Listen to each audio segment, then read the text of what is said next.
సంక్రాంతి అనగానే మీ మైండ్లో వెంటనే బ్లింక్ అయ్యేది ఏంటి? గాలిపటాలు గుర్తొస్తాయి. చాలా రోజులు అయిపోయింది వెలిగించి. చెప్పండి సార్. సో మీకు ఫెస్టివల్ సంక్రాంతి అనగానే మీ మైండ్లో బ్లింక్ అయ్యేది ఏంటి? మా మైండ్లో బ్లింక్ అయ్యేది మా ఇల్లు. అదేంటి ఇల్లు? అదే ఇంట్లోనే ఉంటారు? ఇంట్లో ఉన్నాం మేము. జాబ్ చెన్నగిరిలో చేస్తాం. ఓకే. పండుగ రాగానే ఇంకా ఇల్లే గుర్తొస్తుంది. ఓకే, నేటివ్ ప్లేస్కి వస్తారు. Okay. Hi bro. Hi hi. Yeah, what's your name? Chandan.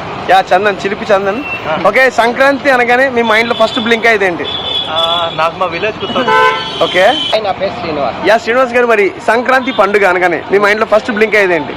Pongal, happy, shopping, ఖర్చులు, పల్లెటూరులు వెళ్ళటం, తిరగటం, పందాలు, కూడి పందాలు. ఓకే, ఆల్మోస్ట్ అన్ని గుర్తొస్తాయి.